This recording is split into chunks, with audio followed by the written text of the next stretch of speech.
being Patrick Watson, the lovely and talented, and myself, the mere humble Nick Dagan Best. How you doing, Watson? I'm good. It's been an interesting week for me. Mm-hmm. I was asked a couple of weeks ago about if I would like to have a role with the organization CAP ISAR, Mm-hmm. which is essentially the certification branch of the International Society for Astrological Research, ISAR, and I thought it might be like for being a board member or something, because I'd previously been nominated to be a board member of the main organization of ISAR late last year, and turns out that they actually were considering me as president to fill out the remainder of the former president's term. So I got the news this week that I was actually voted to be the CAP ISAR president by the board. So I'm now the president of CAP ISAR, and this is very interesting to me because although I've been active in astrology for a long time, I only actually formally got certified as an astrologer with ISAR just a few months ago. So this feels a little strange. I mean, I was actually nominated to be on the ISAR board even before I was officially certified by the organization. So I feel like I've leapt a few. It feels very recent, even though I have been involved with the organization for a while. I gave a lecture at a past ISAR conference. So I've had some past involvement with the organization, but yeah, so I'm now the president of the certification branch, and so I've been giving a lot of thought of what I can bring and how I'll be able to be kind of service to that branch of the astrology world. So I've been thinking about that. This is as Jupiter, is opposing my 10th house ruler while transiting through my 10th that I found this out. So it makes sense. Not too shabby. There's a few other astrological things I could point out about it, but I've already gone on too long with my response to your very simple question. How am I doing? Well, I'm president of CAP ISAR. That's a fairly big thing that's happened this week. So how are you, Nick? We're pretty good, Mr. President. Okay, Marilyn, calm down. Happy birthday. It is coming up in a month, so yeah, I'll get my wig ready. In the silver lame dress. Yeah. Well done. It's an important function, and I know you're going to bring something to it because you're always dynamic. You have a lot of thoughts on how things can be done better. So more power to you, and congratulations. Better you than me, as far as I'm concerned. But no, seriously, in all seriousness, well done. Yeah, and aside from that, we're sort of getting back into the swing of things post Mercury retrograde, post Venus retrograde, all that stuff. Things are mostly moving forward, apart from Jupiter having gone retrograde in the past month. Everything else will be sort of going straight. And in November, we have a Sun-Mars conjunction in Scorpio, which I think anyone with planets in Scorpio should be somewhat excited about. It doesn't happen too often, but it typically is a favorable transit for the sign. Yeah, there's I guess there's a lot we could say about that. It's also going to be opposite Uranus, which makes me a little nervous. So it's kind of an explosive Mars. I remember, one of the last times Mars went through Scorpio, one of the more memorable times that Mars went through Scorpio, while opposite Uranus. I think they covered this in the astrology podcast a while ago. It was a couple of years ago in 2021 when there was this swarm of scorpions that descended upon Egypt, and that happened during Mars and Scorpio making this opposition to Uranus. So I'm if we think of Scorpio as kind of the sign of the creepy crawlies, then that sounds very, very biblical. Yeah, it does. And for us, that would be happening in our fourth house. Hmm. So I guess I'm thinking of the possibilities of that, and hoping that it doesn't mean like there's going to be like an insect invasion, something in my in our Sure. Yeah. respective Oh, abodes, yeah, or yeah. No, kind of. I'm not so worried about that. Yeah, I think we're both trying to improve our home life somewhat. So my situation is temporary, for the time being. So I'm hoping to stabilize that around then. Um, yeah. Aside from that, we had a very interesting live stream last week when we talked about the revelations of Elon Musk's birth time. And that brought up an interesting comment from Twitter, something that I really sort of kicked myself for not thinking of myself, because I often do cast relocated charts for people like Elon Musk, who spend a good chunk of their life living far away from their actual place of birth. And he hasn't lived in South Africa for quite some time. I forget, you probably know better than I do, but I know it's been a long, long time. Yeah, I think he's lived outside of South Africa since he was a teen, I believe. Right, right, He moved to Canada first, and then right. eventually moved to the US. Right. So in instances like this, I very often do cast a relocated chart. I've found it work. I'm someone who's lived all around, and there was no I was already quite convinced about relocating astrology, relocated charts in astrology, and then I moved to South Africa, where I really get the best version of my chart I can get on planet Earth, really, and it was just it worked better than I could have imagined. It really is something that works. Oh, the limitation being, of course, that most of the planet is covered in water, and so it very well may be that a given individual's best place on planet Earth is somewhere in the middle of the Pacific Ocean, where there's no, that can happen, and that is the downfall. But the really interesting revelation. This is I want to give credit where credit's due. This is a young astrologer who I've seen come up. I think their name is GPT. Is that right? Something, or GBT? I think it's GBT. My apologies if I'm getting your Well, acronym wrong. well, he does. He Uh, does. He does have a proper name. I didn't know if he wants to necessarily be named, but okay. I Well, know you who. you know who the person is. Okay. Yeah, yeah, yeah. Okay. Yeah, I get lost in people's, Twitter handles, and if I actually know them, Right. Yeah. there's Sometimes a disconnect. I'm like, oh, you're I'm that kind of person. dreading the next time I'm ever at a conference, gonna be because I'm gonna be like, oh yeah, you're that person with that Right. avatar, but I don't quite actually know who Yeah, you are exactly. sure. Anyway, good. Anyway, this person brought up a very interesting fact that if you relocate Elon Musk's chart from South Africa to California, then you get a chart not unlike, quite similar, if not identical, to the one that you rectified. So I think it's a really interesting, quote unquote, fail on your part, uh, to nail it down. Because that relocated chart does. We all said, gee, Patrick, it's a really good job. It makes sense. It's too bad you were wrong, but no one said like, oh, gee, what a like crummy rectification. How could you possibly have thought this was the chart? But then, sure enough, the relocated chart winds up being very similar to the one that you had rectified.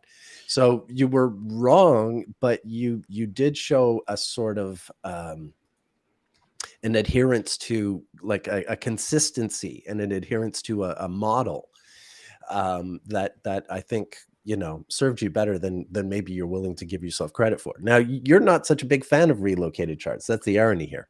Yeah, so I mean, I don't necessarily feel like I should take credit for that. I feel like uh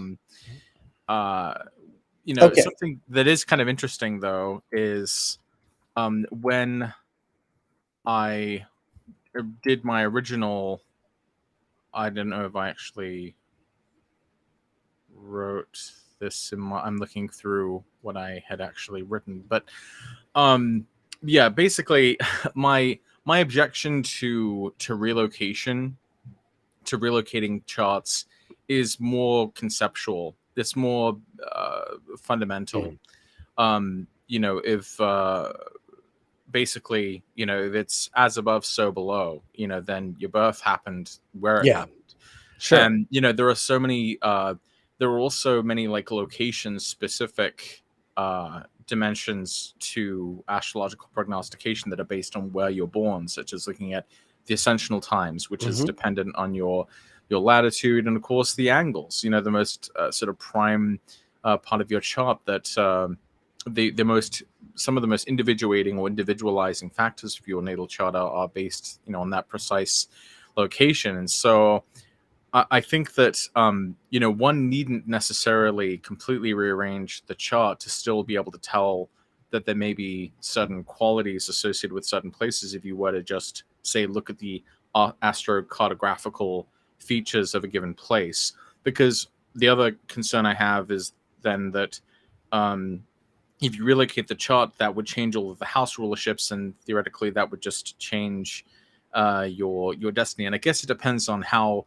uh, deterministic you are in your view of astrology. If you really think that relocating your chart will change your fate. And then of course I also wonder, what happens, what happens to if if we're supposed to relocate our natal charts, if we move outside of our birthplace, what happens if we were to take a trip to the moon? What happens if we Well, were to yeah, I go mean, that's through interstellar space? What yeah, happens then yeah. to this conception of fate as sort of summed up by your natal chart? So I think it to me the objection is more fundamental, and I also would think that how would it be possible then that you could still make sense of the original natal chart placements if they can change just depending on where you are?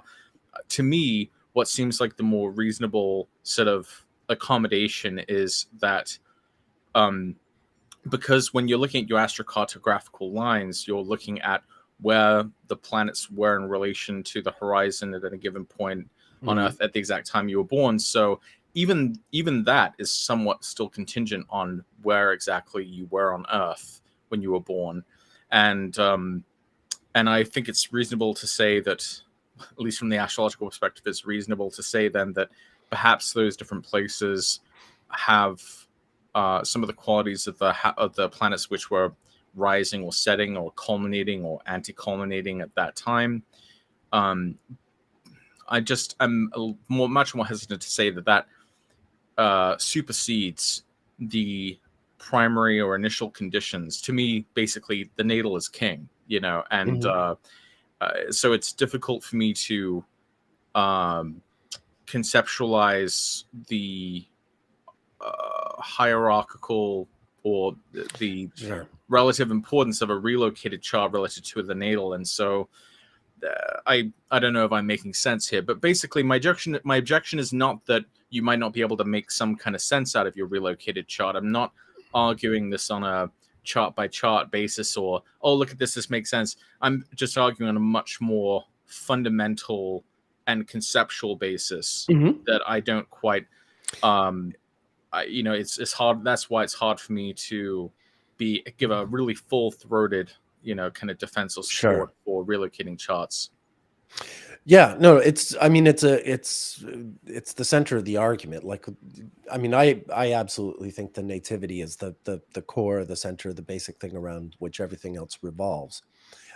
So I don't think that a relocated chart just totally supplants the nativity, Okay. not by any stretch. But when you're talking about the question of whether or not you're changing your fate by moving, um, what I would counter, I would say, well, you're changing it as much as it is possible to change one's fate, to change your location. And Unless it's your fate to change your location. well, yeah, Um, no, sure, like philosophically, yes, but I just mean like pragmatically, like there's the single easiest way to sort of change your fate is to go to a different part of the world, because that it's automatically going to be something different, even if like you escape Florida so you wouldn't get eaten by a gator, and then you went to Australia and then a crocodile ate you, but still, okay, maybe that was your fate, but you know um going to a different place changes your life, and it does enable, very often enables you to become a different person, in What's some that Mark sense, Twain quote? There's that like famous Mark Twain quote about traveling. Um,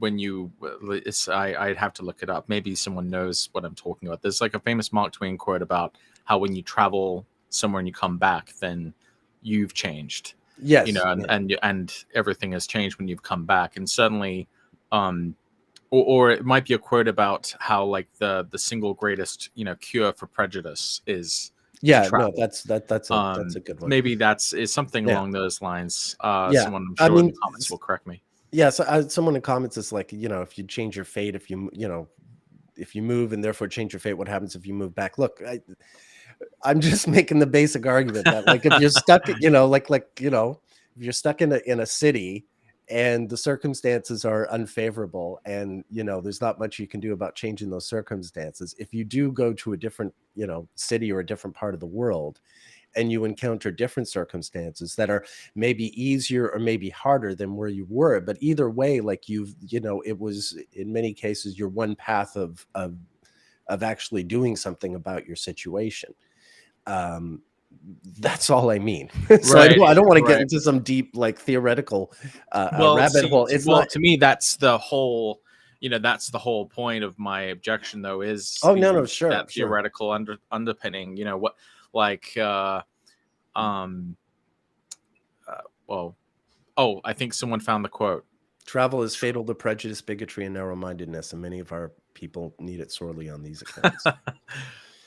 Broad, wholesome, charitable use of men and things cannot be acquired by vegetating in one little corner of the earth or one's lifetime. Yeah.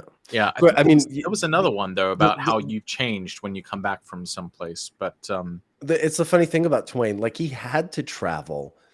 He had to travel to make money. And so he wound up like his travels are like that. It's an incredible story, like having dinner with Kaiser Wilhelm and all these like wild adventures around the world.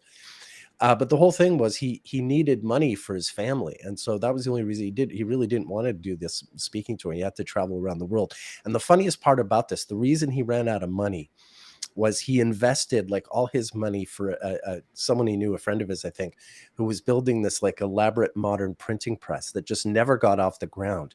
Meanwhile, this is just so terrible. Alexander Graham Bell had given Mark Twain one of the few telephones. Twain had one of two telephones in all of Connecticut or wherever he lived. There was like his in the mayor's house. And yet he had this thing sitting in his house. He's like, it'll never catch on. He didn't invest any, he's investing all in this printing press. oh no, Meanwhile, he had this item in his house, this rare item that should have told him, hey, Mark, maybe you want to get behind this. Or Sam. this is like someone having a Commodore and thinking this computer thing's never going to take off. Yeah, no, really. It's that's what, and so it's kind of a funny story for that, but it has this huge impact. He was a Sagittarius sun, and this is the period when Uranus goes into Sagittarius, when he's traveling the world. And it's that same time, like, Theodore Roosevelt is president, and America's becoming sort of imperialistic. And, there's the war against Spain and taking over Cuba and the Philippines. And that was like the Uranus Neptune opposition across Gemini and Sag in that time. Yeah, coming out of that moved into Cancer Capricorn. Yeah. So he is this sort of international American ambassador who's sort of decrying the rise of imperialism and becoming a really important voice. So it's Gilded Age John Stewart kind of. Yeah. Actually, that's really on the money. That's exactly what he is, insofar as you could have one in that day and age. Right. Yeah, that's kind of how I always thought of Mark Twain. Sure. Well, he did kind of invent stand-up comedy. What? In 1866, he needed money. He got up in a theater in San Francisco and just like riffed and made people laugh and got paid for it. And they literally have an award, like the top award a comedian can get is the Mark Twain Prize, which Jon Stewart won. Yes, and that's for Mark Twain's literature, that prize, which his writing is funny. But he did actually, I mean, this is what he was doing when he was traveling the world. He was doing these speaking things, but this had built up from this thing he built for himself in San Francisco when the Civil War ended. And, you know, he was just a young man who needed to find a way to support himself. So yeah, he was apparently very good at it. He spoke in Montreal twice. So really, his quote should be amended a little bit. You know, travel is fatal to prejudice, bigotry, narrow-mindedness. Also, I needed some money. I also good for cash. Well, I didn't want to cheapen. I think no. really It's a great no. It's a wonderful sentiment, and it's absolutely true. But yeah, no, that's very interesting. And of course, I think the most interesting astrological story about Mark Twain, of course, is and you know what I'm going to talk about is the Comet story. The Comet, yes. So how do we make sense of that? Like, I've often thought that was a really just very eerie story, and if you want to maybe summarize it for us, Nick. Right. Well, he was Halley's Comet comes about every 75 years, and he was born in 1835, the year that Halley's Comet had flown over. And so he always remarked that you know, since he was born when Halley's Comet was flying overhead, he would die when it did. And indeed, when he died in 1910, that was the next time, 75 years later, or 74 and a half, if you will, that Halley's Comet flew by Earth. So, you know, he long before the case. I mean, I can't remember. I could try to track down the quote, but he said it like decades, I think, before it actually happened. So I'm confused. Was he actually born like in the time that it was visible, or just like in the general time? Okay, so he was actually like born. I believe he was born under the comet. Yes. And then when he died, was that in the approximate time frame, or was it in the exact time frame? It's close enough to be eerie. It's close enough to be eerie. Close enough to still be pretty weird. Yeah, like here in my chart database here, I'll even share the screen. I'm looking at my Mark Twain file. By the way, for everyone listening, we had like literally no idea what we were going to talk about today. So now we're talking about Mark Twain. Yeah. So here it says, this is my chart file for him for his death. On the night Samuel Langhorne Clemens was born, the 30th of November, 1835, Halley's Comet was blazing spectacularly across the autumn sky. And although he was born 2 months prematurely, a frail little runt, and his mother said I could see no promise in him, she nonetheless expressed the hope that Halley's Comet was a bright omen for the baby boy. Her wish came true in a sensational way. So then in 1909, at age 74, and a year before his death, knowing full well that Halley's returned to light up the night roughly every 76 years, he said, I came in with Halley's Comet in 1835 and expect to go out with it. It will be the greatest disappointment of my life if I don't go out with Halley's Comet. The Almighty had said, no doubt here are these two unaccountable freaks. They come in together. They must go out together. And sure enough, just like clockwork, when the 75-year-old Clemens died at 6:22 in the evening of April 21st, 2010, there was Halley's just barely visible on the horizon, but clearly out there to see. Wow, I wonder where Halley's Comet actually was on the day he was born. Like, where in the sky, or what longitudinal relationship would have to the Zodiac. Yeah, I don't know. I mean, I could use Starry Night to try and figure it out. Yeah. Be a bit of a search, but we could, you know, I don't know. Do we want to take our audience? It might be, that? Yeah, I don't know. We don't want to take everyone through that, but I think that, so he died the day following the comet's subsequent perihelion. So it was actually very close. Very close. Yeah, that's what it says in this little note, that you could just see it in the horizon.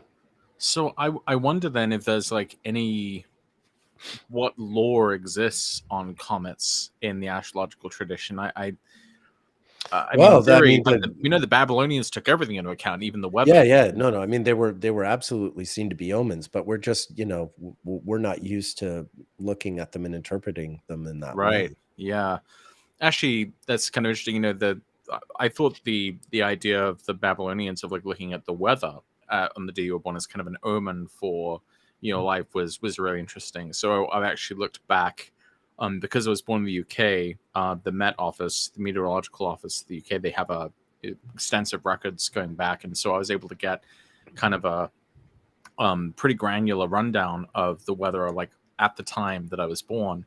And it was so funny because the description of the weather on the night I was born was that there was patchy fog, because I was actually born in the aftermath of a giant hurricane. I wasn't born during the hurricane of the Mercury retrograde that I was born in. There was like an uncharacteristically strong hurricane, and with the concentration of water planets in my chart, it was like one of the wettest Octobers on record. But on the exact night, and let's face it, for England, that's saying something. Yeah, right, yeah. And so on the night I was born, it described that it was dry with patchy fog, which is so funny to me when I read that, because that's actually my mother's nickname for me. is Patchy fog. Patchy fog, yeah. Because, well, my name's Patrick, obviously, and she, coming from Arizona, thought that was kind of a hilarious common weather forecast to hear in England. She obviously never heard it in Arizona. No, they don't get a lot of patchy they don't get fog patchy in Arizona. fog, so she just thought that was kind of clever, cute. So that actually like was the basis of like a few email addresses I had, and so I just thought that was really weird to see that phrase pop up very unexpectedly when I was trying to see if there was any kind of omen I might have been able to get from the weather at the time I was born. That might take some research, though, for people to find. It's not easy to find. I know there's a site called Weather Underground, not related to the Weather Underground of the the activists. Yeah, they're not blowing up the Capitol. Okay, that's good. William Ayers. Not related to that, but there's a site called Weather Underground, and I think you can find out weather information that's pretty granular there, at least if you're born in the US. I don't know what it would. There's some pretty good apps out there that go pretty deep. I know in South Africa, because we have so many surfers, you have all these apps that like have like really intricate studies of the wind and everything, Oh yeah. So what's the topic today? The topic is relocated charts, Mark Twain, and whatever sort of comes up.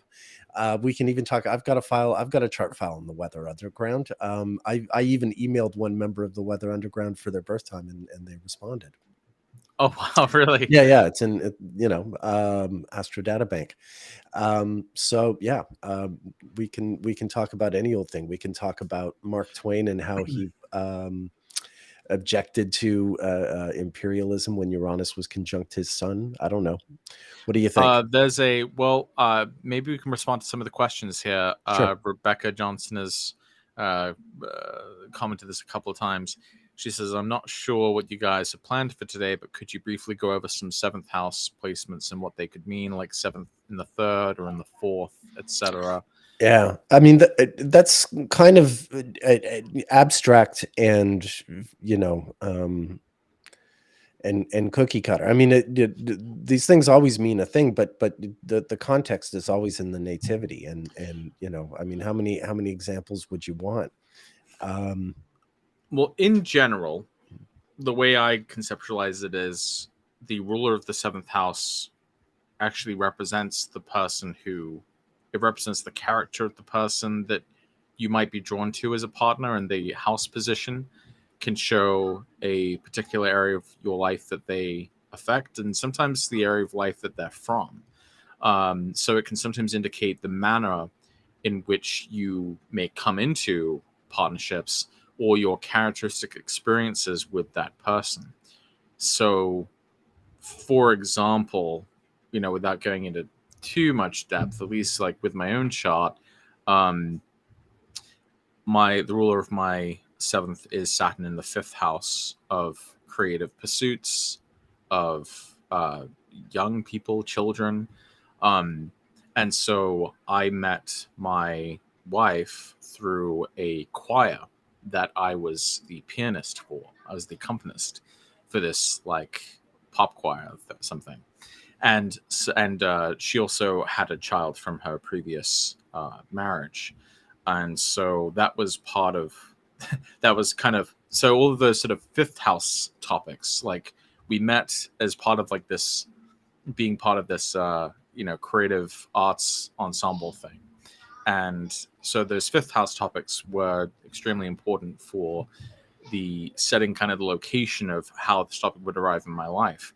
And for Nick, we've mentioned a few times how you've had these like long periods of being, uh, continents apart Oh from yeah, yeah, from your wife, and your ruler of your seventh is Saturn and the ninth. yeah. So Well, and also that I married a woman abroad. My wedding was in South Africa, and right, yeah, yeah. yeah. I mean, yeah, yeah. So describe some of those characteristic experiences and ongoing sort of features of this topic of relationships. And so that's, I mean, granted, that's just like using our own charts as examples, but that's how I look at it is in that way. So there are a lot of astrology books that sort of cover this kind of Yeah. material. You can get some pretty interesting delineation material from the Hellenistic texts, especially like I think Firmicus, Montanus, Pretorius. They have some interpretations of like rulers of houses in different places. Yeah, but as you outline the principle, that's Yeah. basically the idea is you're looking for the ruler and what house that's in. Yeah, David in Ecuador says he's always wondered the changes, in the natal charts, and he says he assumes most of our consultations are on the global north.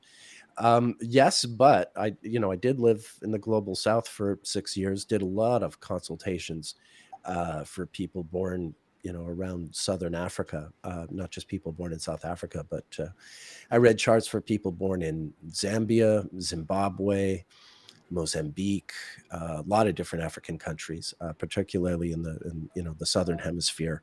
And yeah, there are some there are some really interesting things that come up around that, and there's some really good astrologers down there as well that don't have as much of a profile. But I'm very much interested in the sort of. I was very conscious before moving to South Africa that my perspective was really tied to the global north, so it was a real opportunity. Apart from the wonderful experience of falling in love and getting married, but being an astrologer and having the chance to live in a different part of the globe like that, and have it sort of my perspective adjusted by it was really valuable. Oh, you have an interesting question here. Patrick mentioned as above, so below earlier as a conceptual foundation. Would love to hear thoughts on using the non-precise zodiac rather than the actual current visible positions in the sky. I think I can answer both of the previous questions with almost the same answer. So in regards to the question about the Southern Hemisphere, I think one of the interesting applications of that, or one of the interesting implications of charts in the global South, electionally speaking, but also natally speaking, is that the ascensions, the amount of time it will take for the signs to rise, would reverse. So in the northern hemisphere, Libra and Virgo take the longest amount of time to rise. They're the upright signs, and so signs which rise that take the longest time to rise, and they rise most perpendicular to the horizon, they're going to be they are supposed to have this quality of representing things which are sort of stable or on firm ground, done the right proper way. Whereas the signs which are most slanted, the crooked signs, the most crooked would be Aries and Pisces, the opposite signs. Those are going to be the most slanted relative to the horizon, and they're going to also be the quickest to rise. And those can sometimes have connotations of speed, but also that something sort of off or a kilter about those signs. So in the late Hellenistic and medieval tradition of electional astrology, you'll often see astrologers discuss things about choosing a sign which is upright or crooked as a way of emphasizing certain qualities of speed and being upright, or being sort of crooked or fast. And so those positions are reversed in the global South, right? So Aries and Pisces become the upright signs in the global South, whereas Libra and Virgo end up taking on that sort of crooked quality. And so I think that has interesting implications then about like how much time a given planet will be the ruler of the ascendant in a given place. So Mercury and Venus are going to be the ascendant ruler more of the time in the global north, whereas Mars and Jupiter would be the ruling planet of the ascendant for a greater period of time in the global south. So I thought that that's potentially interesting. I know an astrologer in South Africa, Nathan Thaker, who Nathan Naker, who gave a really interesting talk where he argued that in the global south, you want to flip the zodiac. You know what I mean? Like Libras down there are Aries and so on and so forth. Yeah. Which is jarring, but he did make a really nice case. I'm not too disturbed by it. It didn't like shake my foundations, but I did love hearing a really good argument for it. Yeah, I think and it's something to sort of not just turn your back on. Right. Yeah, I mean, there's that. So this is now kind of addressing the second question, which is why should the tropical zodiac be oriented to the northern hemisphere? Is that just a result of northern hemispheric bias, and or is it arbitrary, or maybe that's the same thing, right? So my response to that then is to find a way to anchor the tropical zodiac in something that's more that's based on something that's less arbitrary than our own arbitrary assignment of north and south on the planet Earth. And so one of the things I think is quite interesting is that if you look at the solar system's plane relative to our galaxies, if you look at the solar system relative to the galactic plane, it just so happens that our solar system is moving in the same direction that our north is. In essence, the northern hemisphere is like the front seat of our planet relative to the galactic plane. We're traveling northward, like what do they call it? The solar apex. The direction that our solar system is moving north. So north is the front of our car, and the south is the back. So I feel like when we take that into account, when we take in our position relative to the galactic plane, we have a less arbitrary way of saying that the northern hemispheric positioning of the zodiac is maybe the proper one, because it is the front of our planet as it moves through the galaxy, not just in the solar system. So, and as far as the idea of the tropical zodiac not representing the actual current visible positions in the sky, I reject that, because the intersection between the ecliptic and the equator, which defines 0 Aries and 0 Libra, that is a stable and observable phenomenon. I mean, obviously, you can't look in the sky and go like, "Oh, that's the vernal equinox." But if you're tracking this thing day after day, it becomes a much more stable way of determining a beginning point for the zodiac. Much more so, really, in the long term than stars, because stars over the long term can drift apart. Where is 0 Aries when the zodiacal image of Aries, the constellational image of Aries, no longer exists? There are some visualizations of how the constellations will change in over tens of thousands of years, and they will drift apart. But the tropical zodiac would remain. For as long as the Earth orbits the sun, there will always be a tropical zodiac, and it will remain a reliable way of being able to, have coordinates for the planets.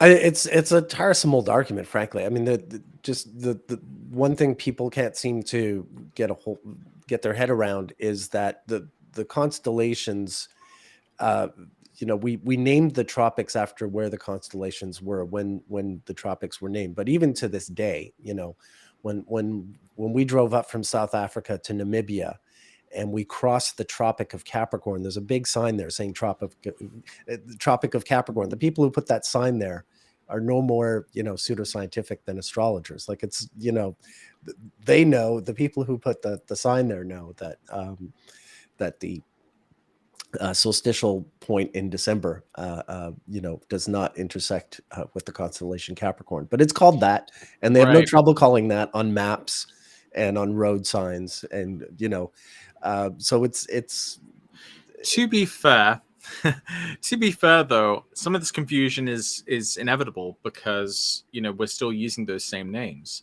And so mhm, something that I have very popularly recommended is that we have like a new naming system for the tropical divisions of the ecliptic, yeah. uh that would make it distinct from the constellational images they originally aligned with. We could, or people could just try to be slightly less dim. Yeah, I mean, I, it takes a 2 second, we could, 2 seconds of effort. yeah, we could rename everything, or we could just, try to get the point across. Right. I don't know. I even came up with like a few names for what the signs could be named. Oh, For example, do tell us. Do tell. well, for example, Aries, for example, is the home of Mars, right? Well, where is Mars most at home? Where is The where off? battlefield. Well, the arena, the Okay. arena. So I figured, well, maybe Aries could just be called The the arena. arena or arena. What sign are you, baby? I'm an arena. Arena. Yeah. Well, Oh, watch out for those women with but that's Venus in another. arena. Well, but this is another thing that I think kind of trips people up, which is that the signs are environments. They're not personalities. Like they're not Yeah.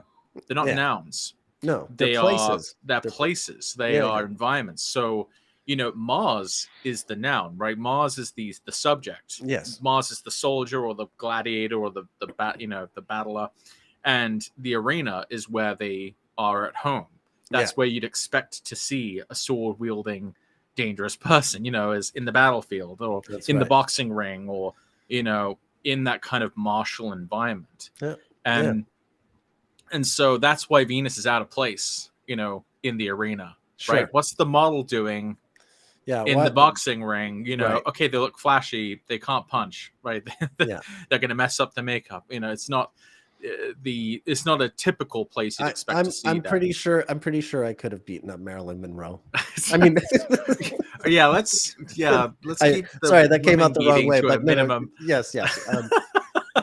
Not that I ever would. I'm just saying, joshing you, I Nick. could take her in a fight. That's all I'm saying. I wouldn't throw the first punch. I'm not an animal. I'm just saying, Oh like, my if she came God, up to me Nick. and she's like, "Yo, Nick, what's up?" Dig Yeah, a little deeper. Okay. No, that's fine. Just kidding. No. I'm just I'm busting your chops. I think of so like in coming up with new names for the zodiac, I think, for example, Gemini, Mercury is like the writer, the reporter. Well, where is the reporter most at home? Well, I think of like a busy newsroom, phones going off and Mhm. leads coming in and a lot of busyness and activity in that sign as information's flowing in and out. And so, where is that? Well, that's the media. Mercury is at home in the media. So you would call Gemini media. And you could say you have a median sun, meaning you have the sun in the sort of intellectually busy and sort of mutable environment of the newsroom.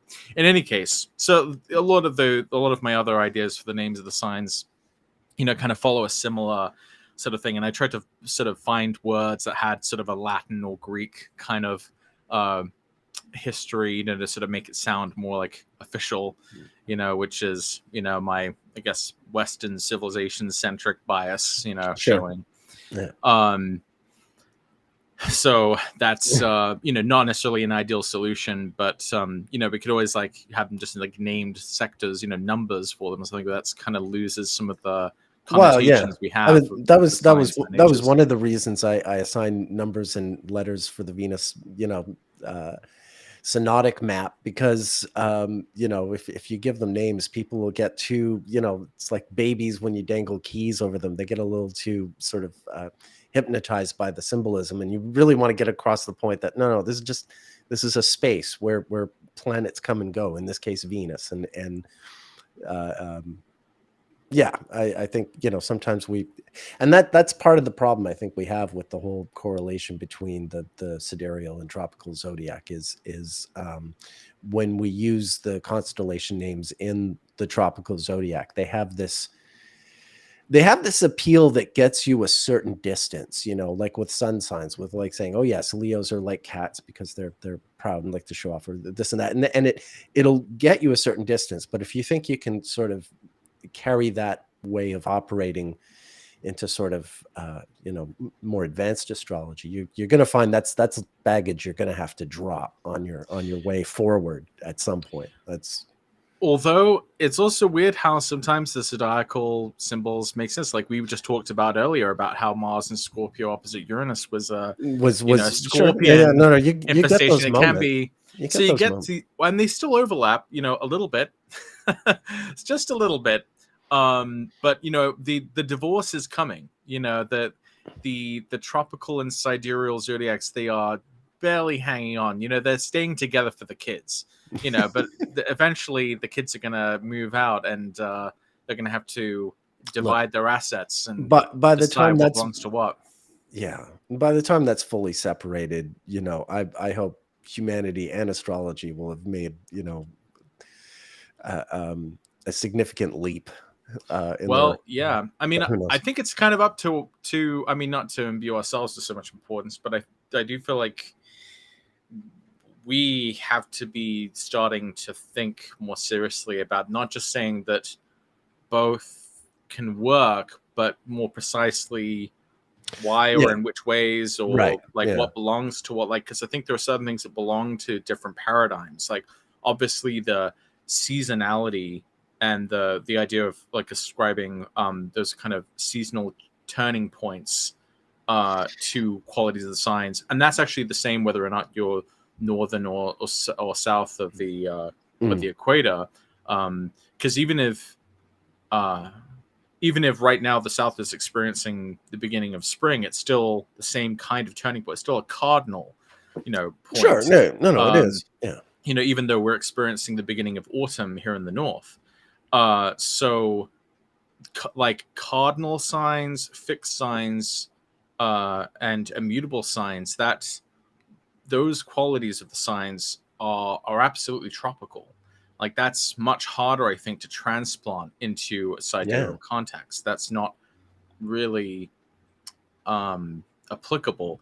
And granted, while I'm not a sidereal user and I'm kind of coming at this as a kind of outsider in some ways from the sidereal zodiac, I think that one thing that could be helpful for the long-term viability of a sidereal zodiac would be to have a more definitive anchoring point in the same way that the tropical zodiac does. And one of my recommendation would be the galactic center, which very interestingly, the place where the galactic center currently is in the nakshatra that called Mula.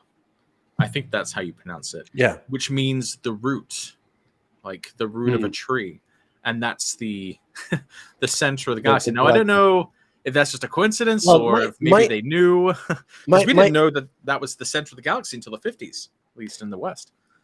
my understanding of Vedic astrology is they do recognize and use the cardinal point, or at least the March equinox. Like it's still a thing in Vedic astrology, even if it's not like a, you know incorporated it, Like a node almost, like a perhaps. point. Yeah, Yeah. Okay. like it does have, it's recognized. It's not Okay. it's not entirely discarded.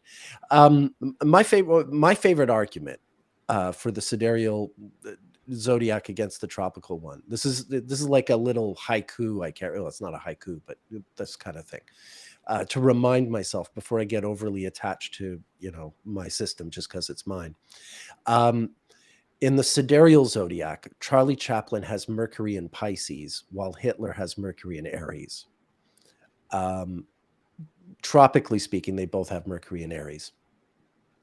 But I love the idea, these two guys whose charts are very similar, that the one who's famous for being, a silent movie star, someone who doesn't speak, has the Mercury in Pisces, whereas the guy who's famous first and foremost for giving really angry speeches, very vocal, as the Mercury in Aries. So the Um, guy who has shut up and the guy who won't shut up. Well, yeah, in a way. Yeah. I mean, because they are, I have this whole, I've studied both their lives and this way of comparing the two of them and their lives year to year. There's amazing stuff with the Venus cycle that you can look at. Right. But I just, that is something that doesn't come up. That doesn't surface in if you're just looking at tropical signs. That does surface in sidereal signs, and I do love that like to keep that in mind, so that even as I'm a quite a confirmed tropical astrologer, or astrologer who uses the tropical zodiac, I like to acknowledge like what my favorite argument against what I do is. And with that in mind, like in all my slides, I always include, I look at nakshatras, even alongside the tropical zodiac, which is especially like in my Venus work. I like having those three circles because they're all sort of moving independently of each other, if you will. From a geocentric perspective, the Vinousnotic cycle shifts and the zodiac shifts, and then of course the nakshatras shift. So like there's, Right. if you're looking over long periods of time, it's interesting to see how everything aligns. And I think the nakshatras can be very useful for Western astrologers. You don't have to be a sidereal, user to incorporate them. Oh, that's an interesting idea, because I thought the nakshatras were kind of an explicitly sidereal construct, like. They have their own construct. I mean, they're constructed from the stars, yes, but that's just it. It's a circle that you can use to look at the stars. There are more stars than constellations. In some cases they're stars, in some cases they're clusters. But it's a way of mapping out that very circle that the sidereal zodiac maps out, if you will. But it's a different way, and instead of having like these two 12-fold systems, like you got the tropical zodiac divided in 12 and the sidereal zodiac divided in 12. This way you've got the tropical zodiac as we use it, and then this other circle of 27 that's broken up in a different way, that moves of its own accord relative to everything else. Over time, with I mean, I guess I tend to observe, I mean, I haven't done anything with Vedic astrology, so I'm in some ways, I imagine there's some people going like, why is this guy talking about something he doesn't know about anything about? But at least with stars, fixed stars, I just tend to observe those as being very, very slow moving points that move through the tropical zodiac. I still use the Earth-Sun relationship, the division of that relationship, as the primary way of tracking sort of long-term developments and progress of those stars.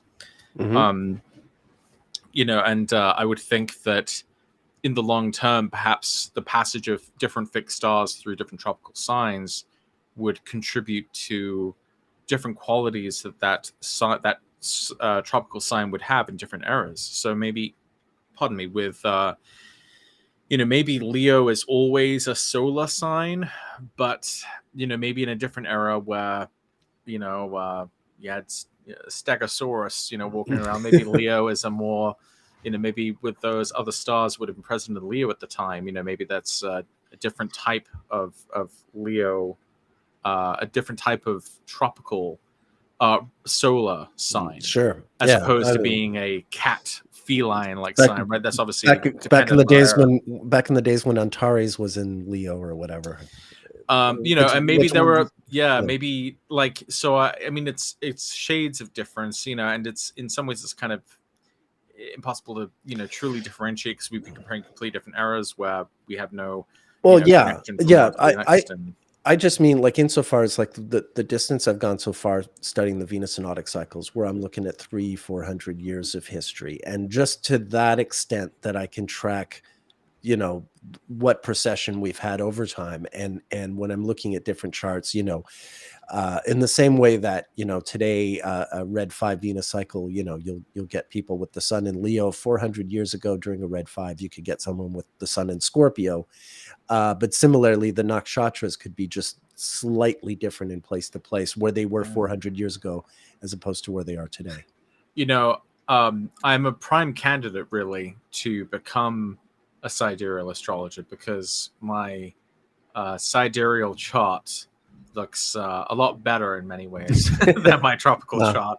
I mean, but I guess I that's one resisted reason the temptation for a better chart. I make it a point to not be like, I have my method and the way I use it, and I have my system, the one I swear by, but I make it a point to not be orthodox, if you will. Like, I like reading. uh, I like reading Vedic material. I like learning what I can from different astrologies. Um, yeah, I don't like to sort of live in some gated, kind of realm where Right. I don't let outside ideas seep in. So I think, yeah, that's an important. I think at some point in your development, you do need to put the blinders on just to sort of get good at your little sort of territory. But then Right. at some point, you also want to sort of open it up again. Right. I feel like I've kind of walked a line of, on the one hand, wanting to be able to just learn as much as possible within one tradition. I mean, I don't currently have plans to, you know, you could spend several lifetimes, studying this stuff. Yeah.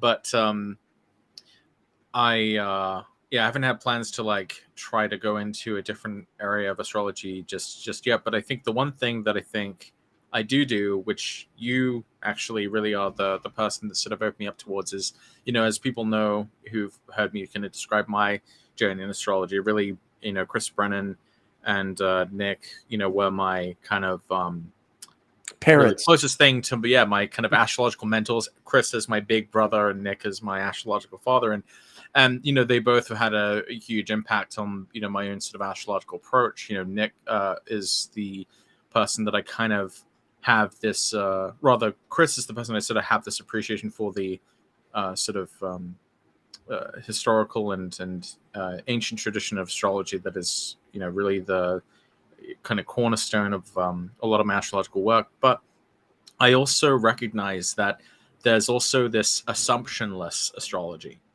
There is this astrology which is divorced from any particular tradition and just looking at what actually happens, this sort of exoteric approach, and that's has been massively influential to me as well.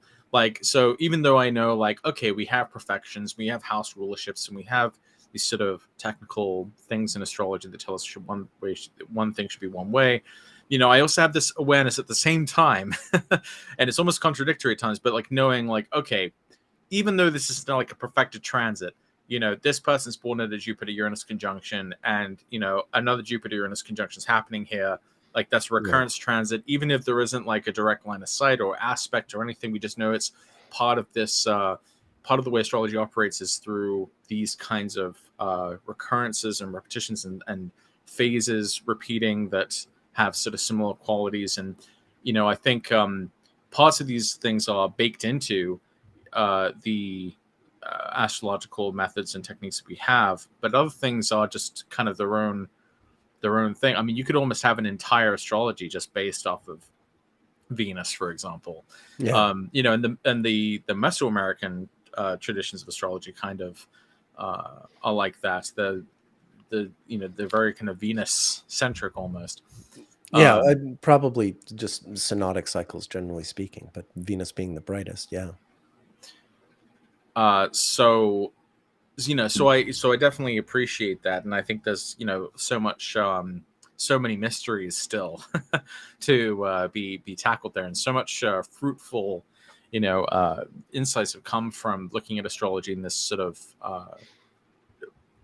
ex-traditional or a-traditional or assumptionless or exoteric way. Kind of a little more, in some ways, like you've described it. You've just sort of described yourself as a neo-Babylonian Yeah. Yeah. astrologer. Exactly. Sort of not trying to absolutely replicate, the the era. I mean, like, it would be Yeah, absurd just to call you're myself not a building a Babylonian. ziggurat or something, No, not on purpose anyway. Um, yeah, but just sort of like picking up where I think they left off, or approaching it in a similar way that I imagine they developed their astrology. Um, yeah. I wanted to Me 444 is talking about the crazy bookshelf. It's been explained on the live stream before. I just unpacked these these books behind me were in a locker for 6 years, and I unpacked them in June, and we dusted them off and put them on the shelf. But I know we're not going to be living in this townhouse for that much longer. At best, a few more months, maybe a year. But in other words, I haven't been in a big rush to sort of settle in. My life is very fluid and on the move, and so organizing these books would just be too much of a commitment for too short a time. But I know it kind of looks unsightly, and I've been live streaming with them like that behind me for a few months now, so maybe I have to organize them just for like, the silly, just to get people to stop commenting on them. It does look like a shit show, I'll admit. Someone said, if you guys want to waste some time arguing about a random topic, you can rehash the whole sign houses thing. Haha. Well, I guess since we talked about tropical versus sidereal, I mean, I guess we could talk a little bit about house divisions, but I actually think we have a pretty similar I don't perspective on houses. I don't have anything to argue about. Really. I mean, to me, I use houses, the whole sign houses topically, and I use the angles as a secondary kind of reference point. It's not, I don't use them topically necessarily, but I do think that planet's position relative to an angle reflects whether or not it's coming into greater prominence in a life or whether it's receding in sort of effect. Essentially, if a planet is rising up towards the degree of the ascendant, then it's angular, dynamically angular. Even if it's not in the first whole sign house, for example, if it's in the second, it could still be angular, but relevant for second house topics. So I use the signs for topics, like what area of life it's about, and I use the angles as almost like a power gauge. And now, having said that, if a planet is on the midheaven and it's in a different whole sign house, I'm still going to interpret that with some measure of what that angle is pertinent towards. What would you say, Nick? Yeah, pretty much. I mean, I use whole sign houses, but then the angles are something that I sort of throw in as well. Can you see this thing I'm sharing? Yeah. I went into Midjourney last year, and I typed in astrologers arguing over houses, and this is what I got. Anyway, there's the whole sign houses, and then exactly as you describe, and then you have the angles, and the angles sort of, they can be first 10th or first 11th or first 9th, and that's something that'll sort of address itself in the life. It'll become clear why there's an 11th house midheaven as opposed to a 10th house one. I mean, there's a lot more one could say on this topic. I obviously, without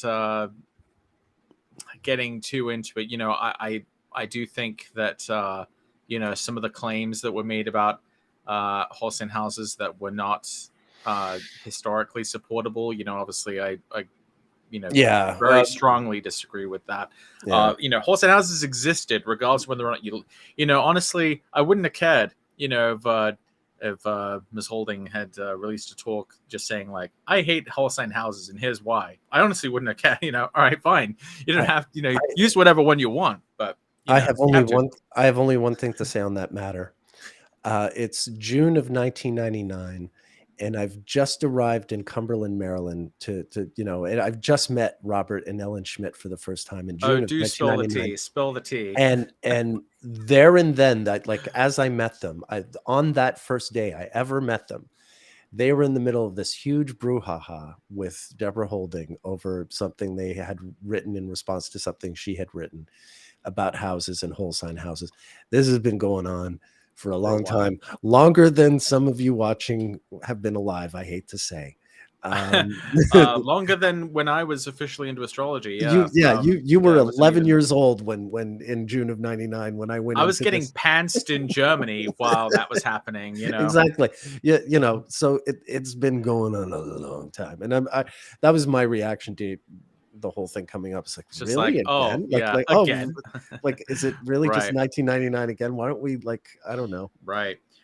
What I did think was really interesting though is that the original talk that ended up like spurring, this whole war, occurred in the lead up to Mars going retrograde in Gemini, and then it was at around the direct station of Mars in Gemini that it was made public to a broader audience, because before it was like only available to, I guess, to a few people, but then it became like a more public thing at that point, and that's when those divisions sort of really broke out. So this kind of fits in with an observation that we've had about Mars, which is that the retrograde period itself isn't always in It's some like ways the drawing. It's worst. drawing back the string. It's when it Yeah, goes direct. it's That's pulling the back arrow. the Yeah, arrow. yeah. It's when Mars goes direct. That's when It's got shit this goes force to it. boom. Yeah. That's As I've stated a few times here and on the Astrology podcast, every time the U.S. Has been attacked, it's been after Mars has gone direct. This is true for 9/11, the 93 attack on the Twin Towers, the what was the Timothy McVeigh, his bombing in 95, Pearl Harbor, like, you name it. yeah. It's always, within like 2 months or so after within 2 months of a Mars direct station. Chat GPT would only very reluctantly agree with that. Yeah, Even when it we was presented with the evidence, it's like, that I may are be so, but I still yeah, don't think I that totally, means what you think it does. Patrick and I were arguing with GPT about astrology, and I pointed out that this was the case, and Chat GPT was having none of it. But to speak more broadly to like the idea of like different house systems, I mean, I think if you look at the way each one is calculated, if you look at the sort of underlying assumption of each one, they have their own logical, internal consistency. For example, Placidus is more or less following the planetary hours. It's dividing the time of day versus night evenly. And that's the same calculation we use for planetary hours. So I would think that you could probably just use it more or less as a kind of hour system, and almost consider it a kind of like horizontal bounds system, if you like, since it divides up the hours. If you like divide a Placidus house into two, you're essentially, you can tell what the planetary hour ruler is, based on where the sun is. So it's that I'm not saying like other house systems are wrong.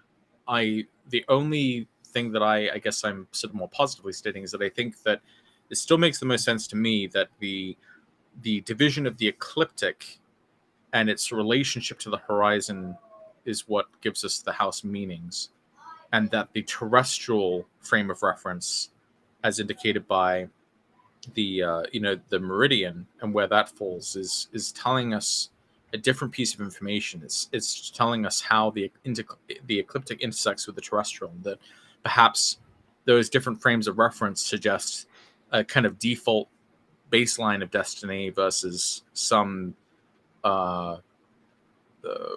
way that things actually fall out, almost like a lot. Like the midheaven could almost be considered like a lot, in that way. And Robert Hand sort of made comments similar to that I think are quite interesting.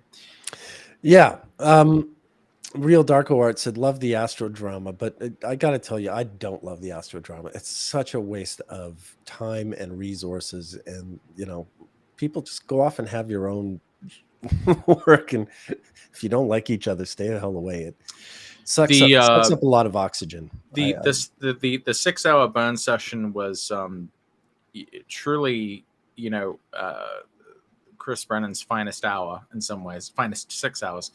It was, an incredible epic, takedown that was, necessary to fully explain why a lot of the claims were wrong.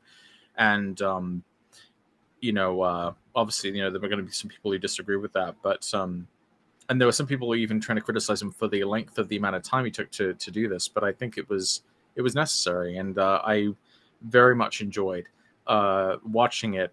Having said that, while that felt cathartic, ideally, I just wish that none of it Yeah, had I think happened it's. to I begin think with. it's a. Yeah, ultimately, I. Ultimately, It's but there's everyone there's bigger involved. problems. Everyone involved could have been served much better doing other things. But I mean, Yeah. I think it was important that there was a response, as I detailed mean, sure, as that. It was necessary, sure, but it was necessary. But I, yeah. I mean, ideally, I would have preferred that the yeah, initial claims weren't made, and that we could just be doing our best to do the best astrology we can. Ultimately, we have bigger problems than each other. We uh, yeah, yeah, there's astrologers have bigger fish to fry yeah, than yeah, each other. yeah. Just wait till the right wingers, really find out about us, and they'll forget all about trans kids and come after us instead. That could easily happen, you know. I Like, mean, I mean, like, yeah, I mean, there's no bounds. I mean, basically, yeah, trans kids are that's the canary in the gold mine for civil yeah, rights, on every yeah, level. yeah, yeah, That's yeah. why That's it's important to, people are not really caring anymore. if you can establish an arbitrary reason to discriminate against a group of people, well, then you've just made it possible for yourself Yeah, to eventually yeah, come into the fire. No matter what privileged position you have in society, the fascists come for you eventually. yeah. There's no place safe. There's just delaying the inevitable if you let that happen at any level. So yeah, it's really important to That's right. provide I, that support for. while it was hopeful on my part to suggest that they would forget about them, obviously, I don't think that's likely, although desirable. But my point being, insofar as you get like just this crowd of outraged people who just can't bear the thought of another group of people existing, I think it can easily come to the point where astrologers also fall into that category. Well, yeah, I mean,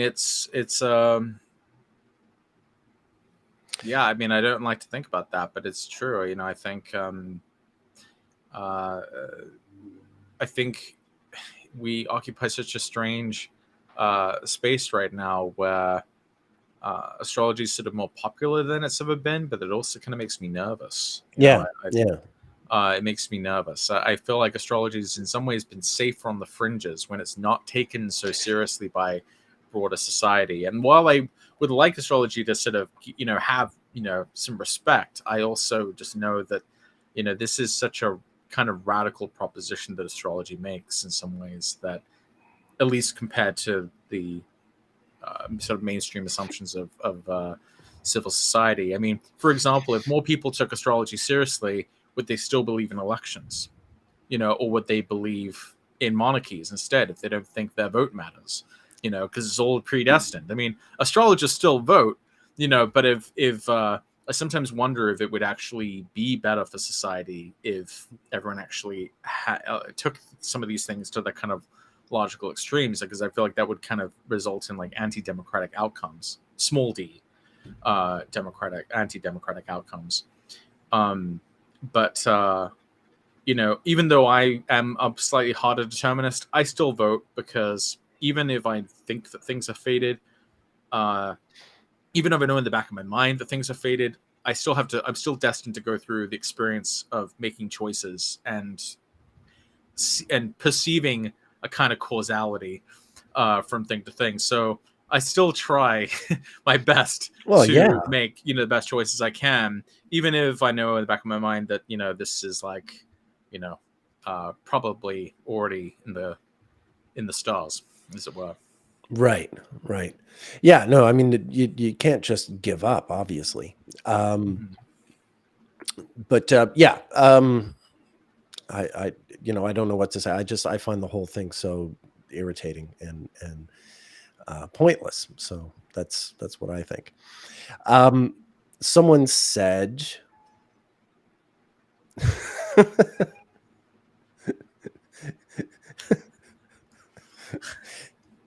I'm not the uh, president of ISA. No, I'm not the president of ISA.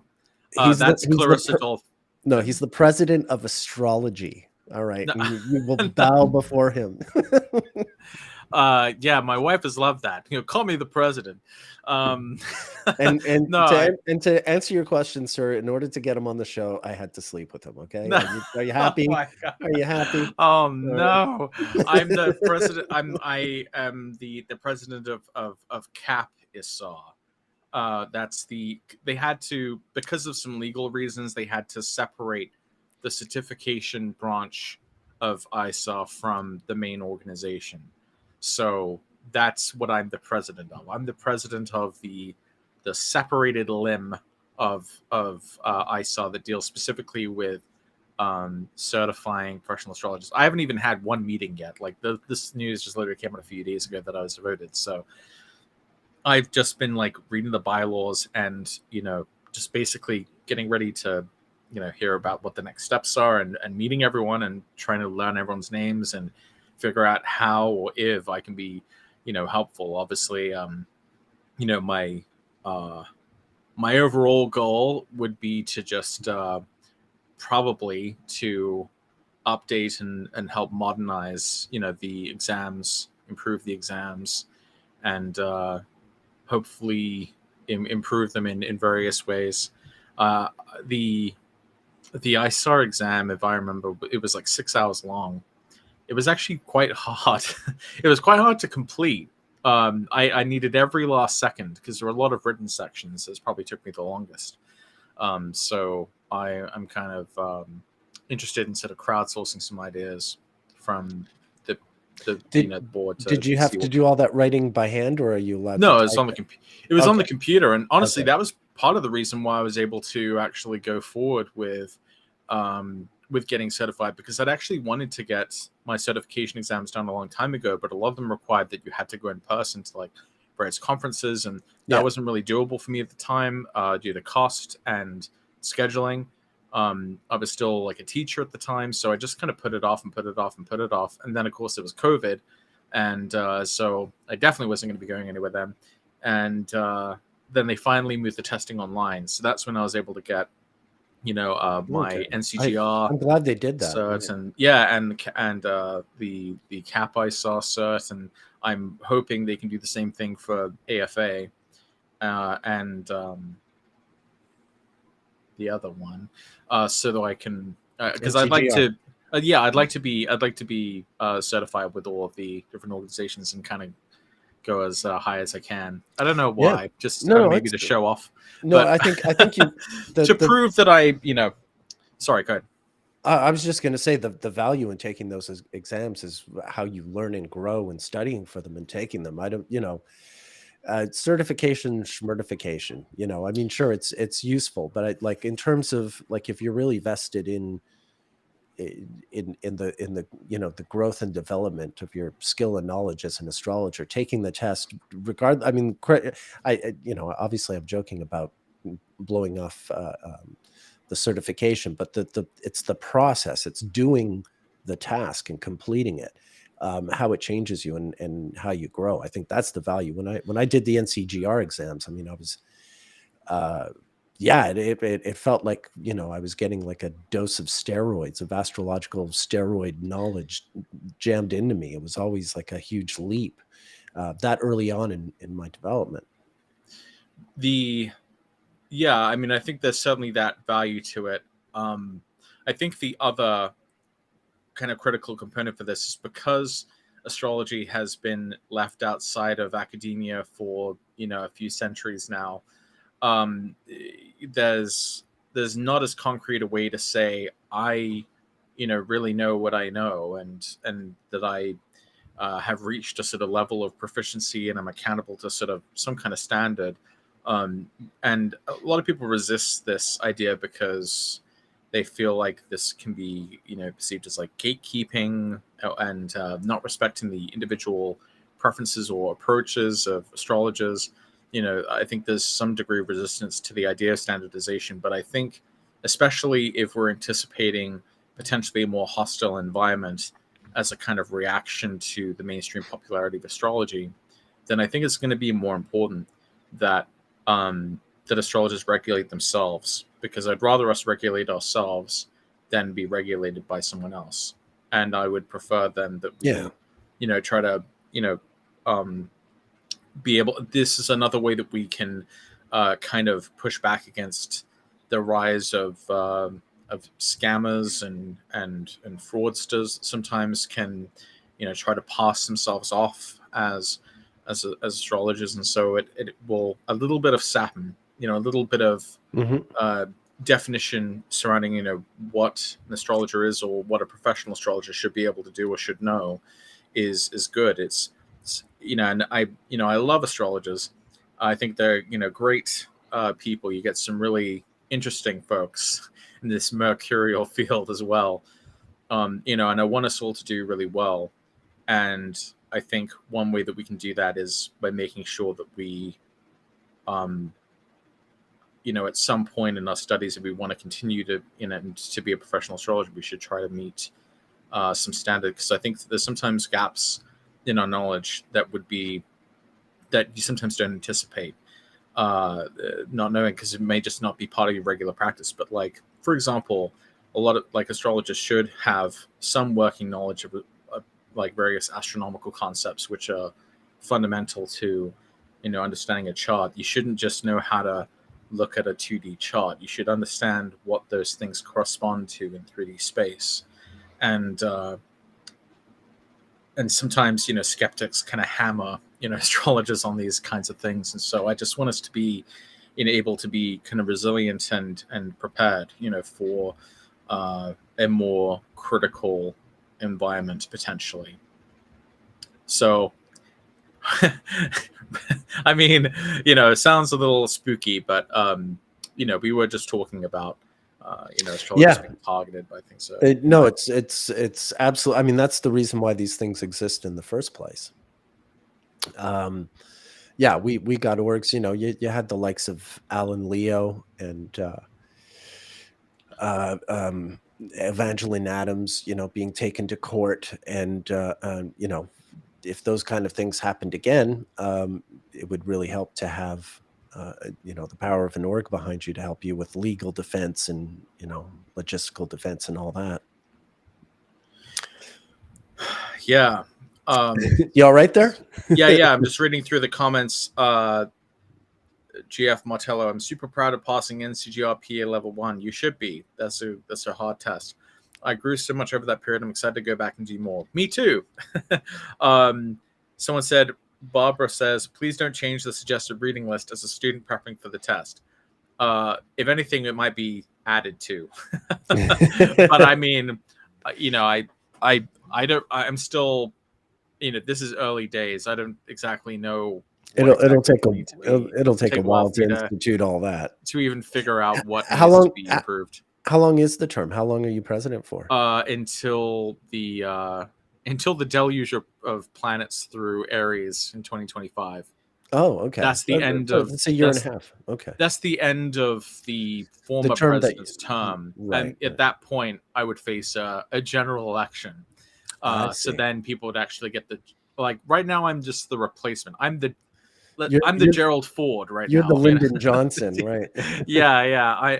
I'm just the appointment. I'm not actually elected by the membership at large. So that's when I would need your vote if I was to decide to continue in the office. So we'll see what happens. All right. Well, just don't get in any sex scandals or whatever. Porn stars. I am so I'll try to avoid that. I just know that's. I guess I've just seen that. I've seen sex scandals in my life, not involving me, but just involving sort of people I know or even in my family. That it just seems like the most avoidable scandal in some ways. It just seems like I've just kind of vowed, and especially because of everything with my father, I've kind of vowed that that's just never going to be a thing. that Yeah. happens to me. Now, hopefully, that clip of me doesn't become like an immortal, like You clip. remember that time when he remember said, that time when he said like and that then will he never happen to me, and, and here he is. and then he turned into the world's biggest philanderer. Here's him like DMing someone. Yeah, you will never they call receive it a sliding DM from me. Yeah, we'll never be sliding into anyone's DMs for any reason other than like an astrological question or something along those lines. I will never be. But Patrick, you told me you loved me. Yeah, the only person's DMs I'm sliding into is my wife's. All right, right on. But yeah, I'm yeah, and occasionally not... we slide into each other's DMs to say, "Hey, are you ready to live stream?" We Sure, do that yeah. Oh yeah, we're about to live stream. Let's do it. The no leaked dick pics coming from me. Okay, all right. We get it. Okay. Someone mentioned that everybody studies the war, but no one studies Weimar Germany. So I thought, Yeah, good point. someone has studied Weimar Germany, and that's someone might have a whole slideshow of German leaders and their Venus intervals during Weimar. It's my shitty old files where the number is blurry, the blue part is blurry there, but these are the people, the presidents, and then all the different chancellors, the first, the second, the third, the fourth chancellor, the fifth. This is how many Weimar chancellors you got. The sixth, the seventh. This was the one guy that considered a winner, but he died too young. This is the one guy who could have saved Germany. The seventh chancellor of the Weimar Republic in less than a decade. Then the eighth chancellor, and then the ninth, and then 10th, and this guy. And this is the guy who handed it over to Hitler. So yeah, you can say that no one ever studies Weimar, but I have. Yeah, relative to the rest of Germany, there's some interesting stuff there. Coming soon on a video. I'm working on a bunch of slides. I've decided what I have to do with my videos is make them vertical versions anyway. I'm working on, I've been long working on these horizontal ones, but also to make the vertical ones for things like TikTok, because it's just the exposure is too huge. Yeah. So I've been making all these slides for that, and they're looking great. If anything, I've improved on my formula, and I think I'm going to be able to, I'm getting close to the point where I'm going to be able to produce a lot, but I need to make all these slides. It's so time consuming before I start churning out the stories. But make sure you throw in a few TikTok dances in there with the trending songs, so that you know. Yeah, no, look, you see all kinds of stuff on TikTok. It's not just people dancing to silly songs. No, I know. I might do some dancing to silly songs. Yeah. I'm a free spirited guy. Just that's just one of the tropes of the platform. But no, I know. Yeah, I actually already am on TikTok. P Watson Astro on TikTok. I have not uploaded any videos yet because I'm like still figuring everything out. I'm still working on my stupid site, and I'm still working on like revamping my YouTube. But like I too will be coming up with more sort of regular video content, just to stay active and out there. But I haven't been active on YouTube for several years, aside from doing these live streams. So yeah, I did put my intro to the Vinousnotic cycle on TikTok. I made a vertical. I don't even think I fully on TikTok. Yeah, I didn't realize you actually have already. That video I put on TikTok like last December, whenever I made it. Okay. I've been working on a lot of slides so that I can churn out a lot of really great videos in all the formats. And yeah, it's looking very cool. So stay tuned for that. I know it takes me a lot of time. People are always asking, when are you doing this? When are you doing that? I just want to do a good job. So that's all. So Behavens is saying the comment is in relation to how the Weimar Republic went from an open society to a fascist one. Hence, the first they came for the trade unionists, but I did not belong to a trade union, so I did not speak out, etc.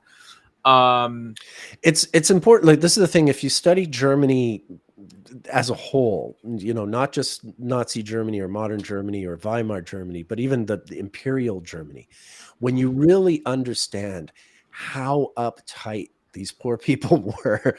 And then you had the war, and suddenly the empire is gone, the Kaiser's gone, and there's nothing. And suddenly there's, jazz and homosexuals and women smoking, and oh my God. And Cabaret, basically. yeah, cabaret. Yeah. I mean, but it went from super uptight, super homophobic, and like toxic masculinity, like Dialed up imperial, to 11. yeah, the imperial Germany. Like we're talking on a scale that I don't care what part of America you in, you haven't seen imperial Germany level toxic masculinity. Bismarckian level. Yeah, you've seen some LARPers, you've seen some, there's some American fascists who wish they were like up to that alpha male level of toxic masculinity of Weimar Germany, of imperial Germany, but they're not there yet. It's crazy. And so, like the war ends. And importantly, the First World War, unlike the Second World War, the First World War, Germany was barely touched. Like France was destroyed, but this was part of like why there were such hard feelings, was that, and why Germany paid such a heavy toll, because they, in the Second World War, they were bombed to smithereens, but they still had their infrastructure and everything. And then, yeah, Berlin just became this, overnight, this democratic town and all this stuff happening. And it freaked out the reactionaries. So it's to really get why Weimar Germany was, such a precarious position, you really got to have a sense of what Berlin had been, what Prussia had been before even the unification of Germany. I mean, in the some guys ways, then with the I'm spikes on the surprised. helmet and all that. I mean, in some ways, then I'm surprised in some ways that the conservative backlash to the 60s wasn't worse. Yeah, well, it was bad. I mean, it was bad. It was bad. I mean, bad. The 80s was pretty bad, but I mean, it wasn't. But it didn't turn into like, I mean, unless I like have like recency bias or something like that, it doesn't seem like the 80s or 70s to 80s was necessarily quite as bad as what happened to the Weimar Republic turning into Nazi Germany. I think the interesting thing about the culture war in the U.S. in the 70s is, the right wingers sort of won their political battle, but they lost the cultural battle, which was, very West. I mean, think of how many right wing American politicians have wanted to use, a song, and then the artist is like, "There's no way you're using my song," like Sarah Palin and Heart's Barracuda or whatever. Yeah. But the whole culture, from the Beatles to hip hop to everything, had a sort of, even if it wasn't sort of declaratively left wing, it just sort of, the cultural values were certainly and that's where the whole anxiety comes, about. Well, that's why we are where we are today. Yeah. Precisely because they have a sense like, oh, like they, I mean, even, the Soviet Union, okay, like, it wasn't Reagan who really ended the Cold War in the Soviet Union. I mean, he did his part, but it was the Beatles. it was Beatles, and it was blue jeans, and it was McDonald's. In other words, ironically enough, capitalism, and that's the whole thing. Like, all the military intrigue and the espionage intrigue, and the nuclear weapons. Like, if you really believed in capitalism as a system, then you would be comfortable letting it fight its own battles. You know what I mean? Which is clearly all that you ever needed to do. You didn't need to like overthrow governments and all the stuff. You could have just, if you really believed in capitalism, you could have just let it go out and win the war on its own, which is ultimately, how it really went down. Yeah, although sometimes it doesn't work out. Because in the 70s, you also had, like in Iran, for example, that's an example of. But that's an example of the Cold War meddling causing a much bigger problem. Because look, when Mossadegh wasn't a communist, but because he wanted to nationalize the Persian oil. The Americans threw in a coup, and the Shah was installed. But this was out of, even though he hadn't been a communist, just the threat of nationalizing an industry like that was communist enough. And so if it hadn't been for all this sort of, Cold War maneuvering, you wouldn't have had the revolution in 78. It was a very liberal place, but it was, people had a sense that they were being controlled from the outside. And that's ultimately what turned them upside down. And they weren't completely wrong. about that. No, I don't think I mean, no, I don't like how the revolution turned out, but I never thought for a right. minute that people were wrong for, For uprising. feeling Yeah. that the U.S. was meddling in Yeah, their no, affairs, because it was. things had gone very, very wrong. Right. David has a question here. Hi, Nick. I was wondering about, could you do a country analysis like I did for U.S., France, and Russia for any country? What information and resources do I require? Well, David, that is something I'm working on.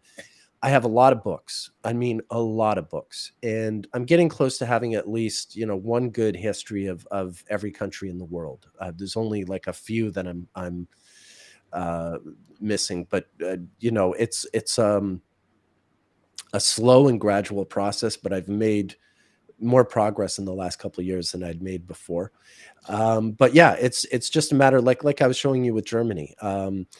I'm doing my best to branch out and study a lot of national histories. I'm getting pretty good with South Africa, China, India. I'm reading more and more about Latin America. I know that's where you are, and I want to know every part of that continent, and the regional histories and the astrology behind them. So I'm getting there, but it's Yeah. taking time. What Nick really needs is a Neuralink and Yeah. like server farm and a AI augmentation to his already ridiculous brain, Well, no, and I mean, to offload some of the processing, of this data, just to I be a no, I floating think brain. no. Other people are going to pick up where I left off. Look, I got lucky when I started studying astrology in '95. I got solar fire in 1999 on this tiny little compact desktop computer that had like zero power, but I was running solar fire version 4, and I started my database then. Just started making charts and saving them into files. But I came along right at a time where this technology, that was right when version 4 of solar fire came out. So I really started doing this right when technology became possible for me to start doing it. There's a lot of other people, if the technology had existed 20 years earlier, no doubt that your Robert Hands and whoever of the world would have approached this in a similar way. So now here we are, 25 years later, or 24 years later, and technology is accelerating further. And I think the more tools we have at our disposal, the more people like who I was in '99, just taking advantage of the moment. It's not unlike when Galileo used, he made that telescope to see the moons of Jupiter. The technology for him to have that telescope only just came into the lenses and what have you, everything for him to have that telescope that enabled him to see the moons of Jupiter. That technology was brand new. So, we can praise Galileo, I mean, deservedly for what he did, but if that technology had been available 50 years earlier, it would have been some other person, to do it. So yeah, technology is taking us in an interesting direction. But in terms of what I've done, I did the most with what I could do with what I had in 1999. And now things are accelerating in this exciting way. I'm really proud to still be participating in that, although I'm at the other end of it. But yeah, that hopefully more than anything is that we can inspire young astrologers to take up this mantle, because yeah, ultimately it's not just down to me and my brain. This is going to be something that astrologers probably over generations have to work out. You still have several acts in Well, your life. You're maybe not at the end of your yeah, run. You got a strong second act at least. yeah. Well, thank you, David. Saying, as my only Ecuadorian client. How do you know you're my only Ecuadorian client? Maybe I've told him that. It turns out he is, but not my only one in South America. But if I need any help with smaller South American countries, let me know. Thank you, David. I'm definitely, I've read 3 biographies of Bolivar, to get my head around that, and a few different books about the revolutions that erupted, after Napoleon and everything. I've read some books in Brazil. Definitely want to read more about Ecuador, but I'm coming along. I'll let you know if I need any help. Thank you. Speaking of South America, Yes. one story that's been been talked about quite a bit, which, I mean, maybe it's nothing, maybe it's something, still seems worthy of note, that these bodies that were recovered from some grave robbery in Peru were presented Yeah, to the Mexican Congress and that's purported to not. be No, uh, yeah. non-human beings. It made some good morning entertainment. That's not, look, there's some very interesting things going on in that whole sphere right now. Right. And they're very, I don't know, like all this testifying going on in Congress and what have you. But that thing with the bodies was a hoax. That was just a full on hoax. Uh, the Yeah, I mean, I would Uh, tend to be more skeptical of that. The the most recent I'd heard is that they're continuing to do sort of scans and testing of these things, no, but I think, even if all of that, is just a total mirage. There are other really weird things that sort of came about really at the beginning of Venus retrograde with this yeah, no, guy David Grush. yeah. There are Um, more interesting things. I'm sorry you let off with the silly corpses oh, because well, well, I was that just was real. That was reminded of that. oh, look! Someone, a 5-year-old made a little maquette of an ET. How cute! And they're showing Yeah, it to the well, yeah, Mexican I mean, Parliament. okay, so maybe I led into it badly, and I don't know exactly how prepared we are to talk on this because it's actually a pretty huge topic. But Yeah, no, it is. It is. But yeah, that's I mean, yeah. basically, if for anyone who has been living under a rock, we basically have one of the most credible sources ever, officially testifying under oath to the U.S. Congress about the existence of UAP crash retrievals and the discovery of bodies, non-human bodies, with these craft. And I've actually, I don't talk about this very much, but I do have a pretty deep interest in this topic. I mean, I've always kind of been drawn to the, I watched X-Files as a kid. I thought that was absolutely fascinating, and I loved all of Close Encounters and ET. So Mhm. I, like most most people, consuming Western media, I'm very accustomed to this idea of aliens and space travel and all of this kind of stuff. But I did, for whatever it's worth. I mean, it was August 1st, 2010, around sunset, that I was walking home with my brothers. We had just watched the movie Dinner for Schmucks at the movie theater because I was working at the movie theater and I got free tickets, and so we went to see it. It Are wasn't you that sure you funny. didn't see the movie theater while you were having dinner with schmucks?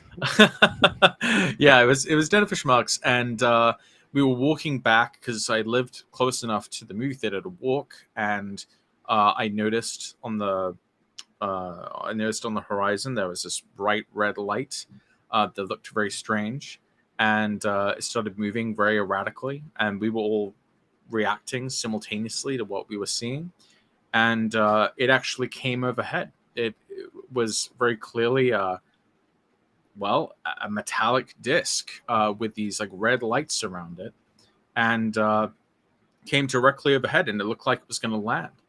And we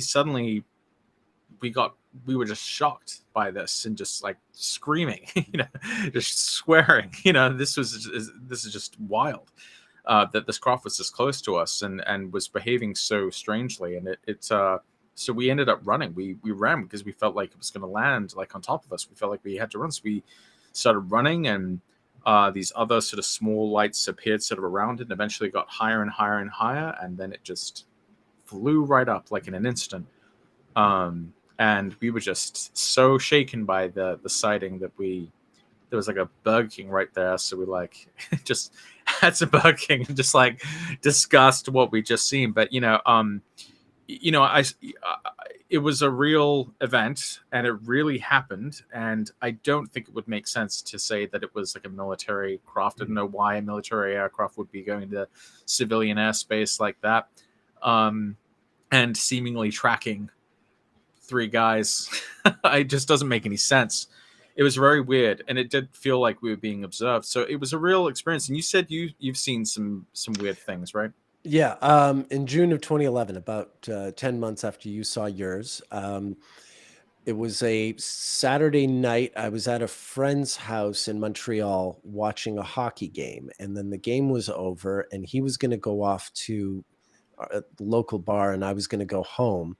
So I said goodbye to him, and I was walking, for people who know Montreal, I was walking across Fletcher's Field, which is across the street from Mount Royal. It's a mountain in the middle of the city. And it was relatively early, maybe 10 o'clock on a Saturday night in June. So there was still a lot of people out and around, and everyone, including myself, saw that up on Mount Royal, just next to the cross that's on the mountain. On Mount Royal, there's this lit cross. It's like over 100 feet high. And hovering just next to the cross was this big disc-looking object with 3 red lights on it. And it was just hovering there. And you could tell it was really big, because even though it was at the top of the mountain from a distance, I've stood at the cross, as Montrealers do, and it's really high. And so you could see like this thing had to be very sizable, like, comparably 100 feet high and that much wider and what have you. Right. So yeah, that was, and we were all sort of, Montrealers don't really talk to each other on the street much, but we were all like going up to each other like, hey, do you see that? What is that? There was kind of this moment, It broke Canadian decorum. Well, in Montreal, Montreal's different, okay. Because the language barrier. You never know what language the person next to you speaks. And so if you speak to them in the wrong language, it could go really bad. So it doesn't. Regardez-vous. Yeah, no, it's a Montreal thing. Yeah. But anyway, long story short, we were all sort of talking to each other. As it turns out, most of us were bilingual, and it's not a problem. But yeah, the next day there was nothing in the paper or anything. I was sure it would be like this major story, and there was nothing in the paper about it. No one seems to have talked about it, but I know, like, I saw it, and a lot of people around saw it. So it did show to me, not just like, I had always swore like, okay, I'm not gonna take any of this stuff seriously unless I actually see one. And then I saw one, and I'm still like, okay, I still don't know what to take seriously, because there are things like the corpses in that were taken. I mean, from there's Peru a lot of there's a really interesting article on this topic by the astrologer Dan Waits.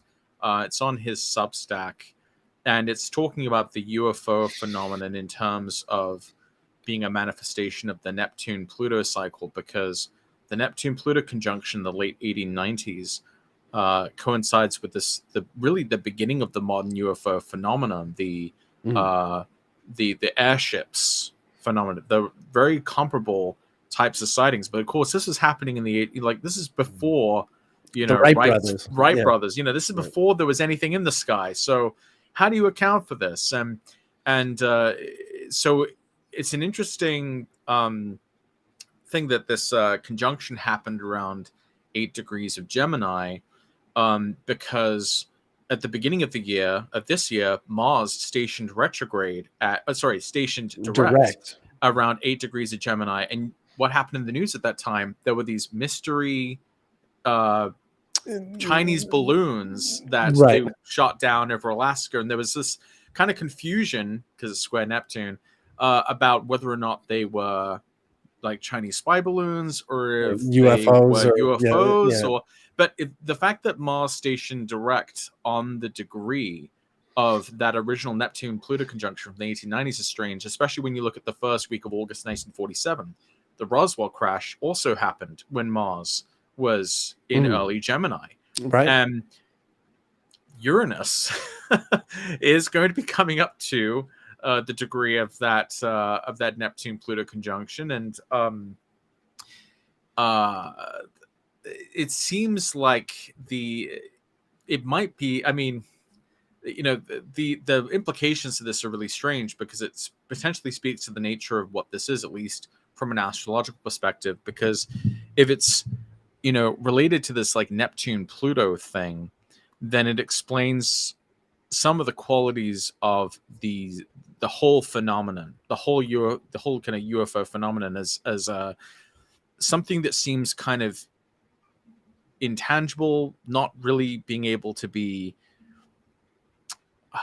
really grasped onto, something that seems to foster a lot of fraud and nebulousness and mystery. It's part of our sort of cultural imagination. It's woven into the fabric in some ways of like our pop culture. With Neptune being potentially a sort of major signature for the UFO phenomenon, especially with its conjunction to Pluto, that's sort of like an empowerment of Neptune as the cultural imagination. And so it's interesting that there's so many like conspiracy theories surrounding it, and this whole mystery that seems to be the big Neptune component potentially of this phenomenon, and why it is the way it is, and why every photo of it looks like it's taken by a potato camera. Every video looks like it's taken with a potato. So, but it's weird because there does seem to be something kind of real. There is something being tracked on radar. It has mass. It has, it is a real phenomenon. We just can't quite, grasp it unless as David Grush has claimed, we have been able to kind of get a closer look at these things. And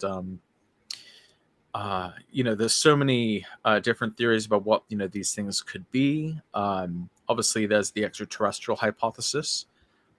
There's another theory that they're not extraterrestrial, but actually from beneath the Earth's crust, coming up from volcanoes. So crypto-terrestrial. Then the other theory would be interdimensional, where they live here, but they're crossing over from like a higher plane or something, and just happen to be. The other option would be that they're us from the future, right? Which it's Nick and Patrick.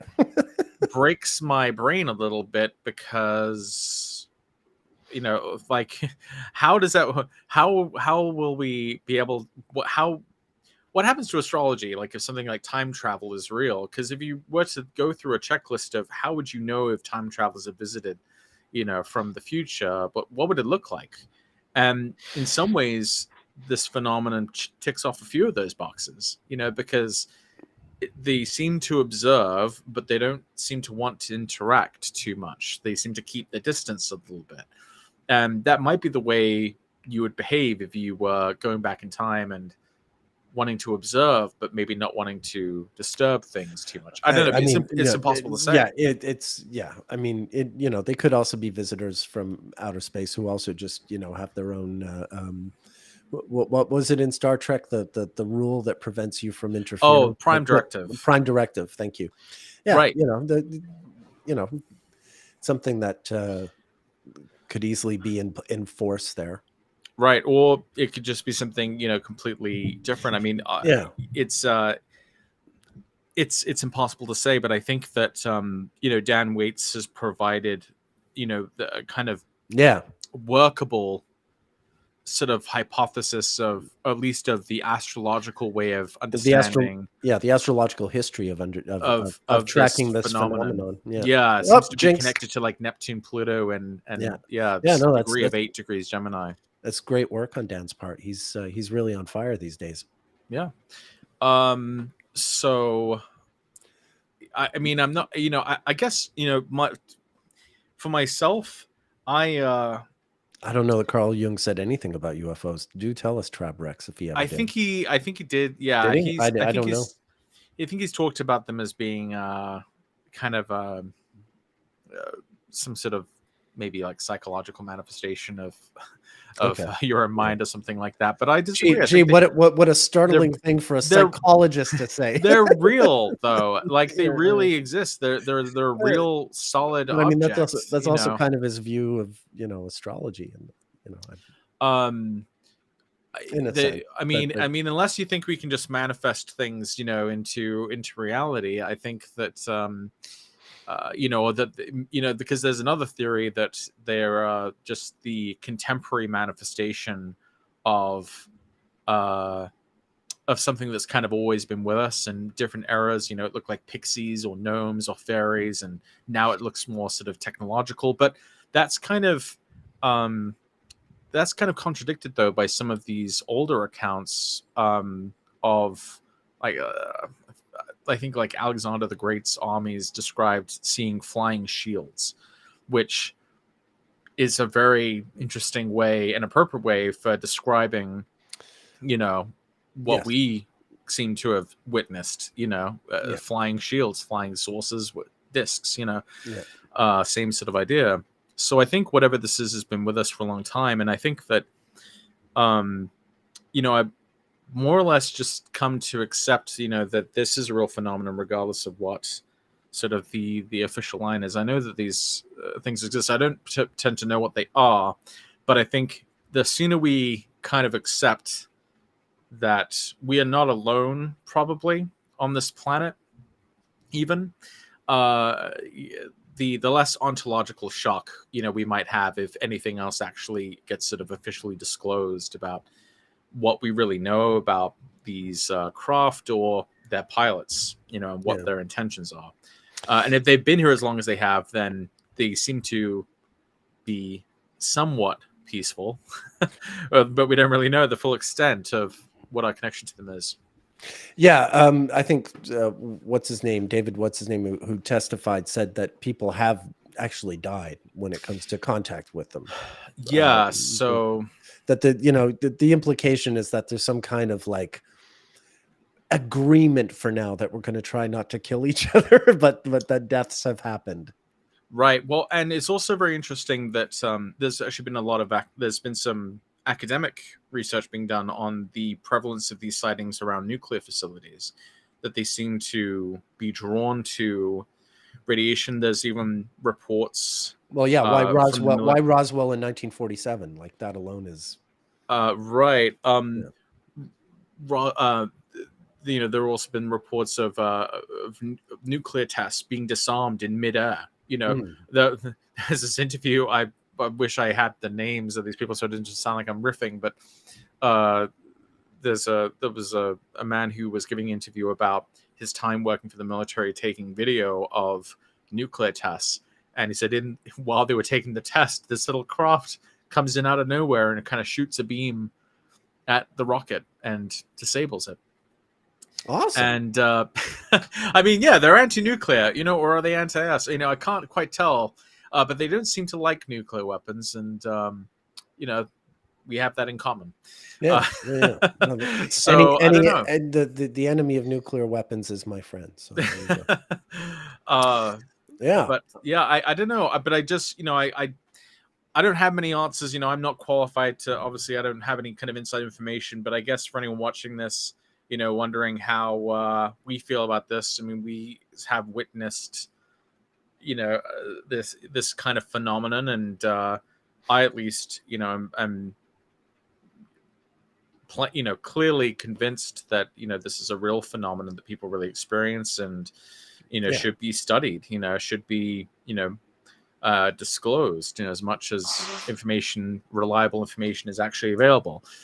And notwithstanding potential distractions of hoaxes or frauds or that sort of thing.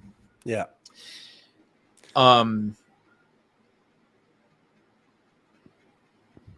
Just looking at the comments. Yeah, pretty out there. Yeah, this is probably the most out there we've been.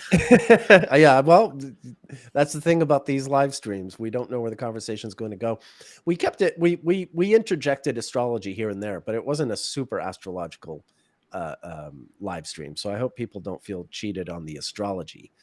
But yeah, we did get into even with UFOs, talking about Dan's observation of the Neptune-Pluto conjunction in the airships. But yeah, you saw one, I saw one. I also want to know what's going on here. I do approach everything though with heavy duty skepticism. Obviously, I'm as intrigued as anyone, and I would love to have answers. But right.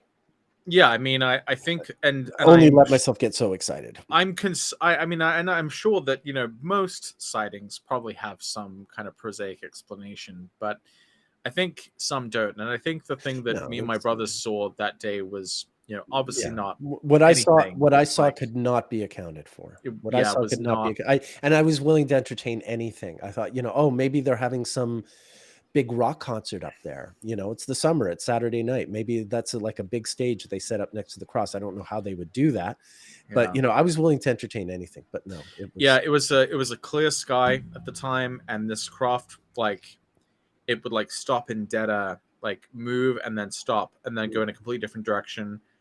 So it wasn't like a balloon being blown a lot, it wasn't anything like that. It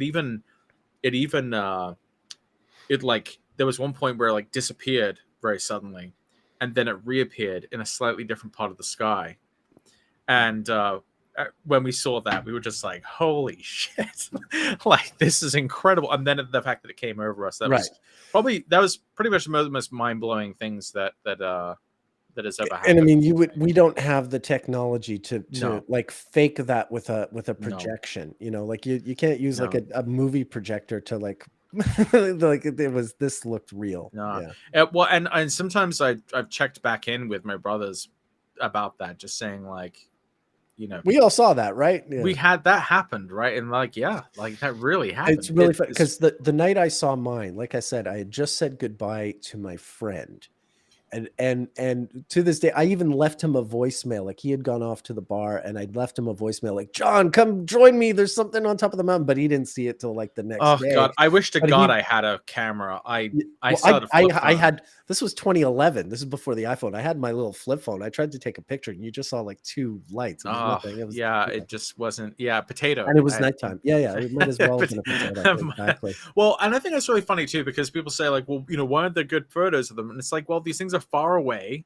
There's no zoom on a typical camera. You would need to be ready with like a telescopic zoom, something to really get a good look at these things. And it's a matter of time. It's a matter of time. It's a matter of time, and I imagine, especially with the fact that we have satellites on the Earth at all times, it can zoom into something the size of a quarter from space, and we probably have like AI using machine learning to like identify unusual signatures. I'm sure we have more photos of these things than are being sure. But yeah. In any case, yeah. Real Darko Arts asks, what was going on astrologically for you guys during your respective unusual sightings? I can say nothing that much for me. I mean, Jupiter had just gone into Taurus, which is my midheaven moon, and maybe you would use that, but it's not like, they're not startling transits. What about yourself? Yeah, August of 2010? Yeah, August 1st, 2010 at right around sunset in Worcester, Massachusetts. Okay. And I believe there was a Saturn-Uranus opposition, with Uranus having recently entered my ninth, with Saturn in my third. I think there was a Mars-Saturn conjunction in my third. It's Jupiter, Uranus in Aries opposite Saturn, Venus, and Mars in Libra. So that was happening across my ninth and third, which is interesting because I had this experience with my siblings. I had 10th, not first. Sorry. Venus was still in Virgo, but it is Saturn, Mars opposite Jupiter, Uranus. Yeah, I remember this period well. Sorry? Do you want to show the chart? Oh, yeah, sorry. Oh, no worries. Yeah, I've looked at it.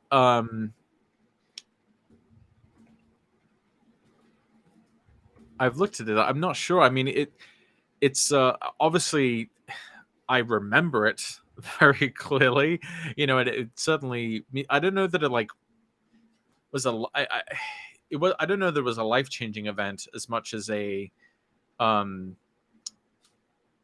It was later because it was like right. Literally the sun was setting at the time that this happened, and it was like almost night by the time it was like basically nighttime once the sighting was over. It was like 15 minutes maybe that the whole thing lasted when it was like following us. So it would have been like right around later in the evening like that.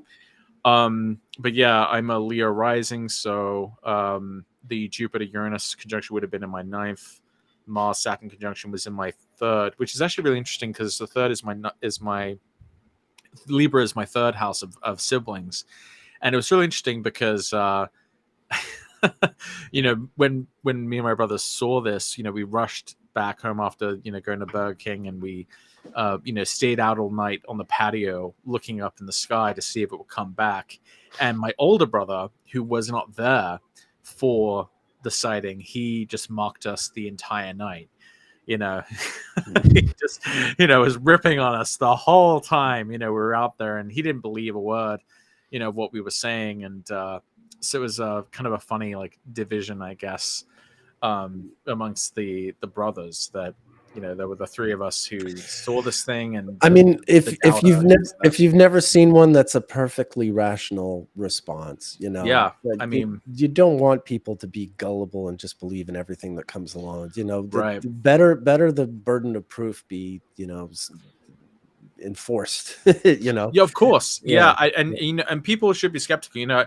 I remember seeing something, and I thought it was something, and it was actually like a plastic bag in the wind. Exactly. I mean, it's a mirage, but that's what speaks to this kind of Neptunian nature of this phenomenon. It's the dealing with illusions and mirages, and the kind of non-rational things that can fill the void when you don't have enough information. Yeah. And what the mind kind of invents when there's not enough information. And I almost wonder if we're not even seeing what's actually there when we're looking at one of these things, that we're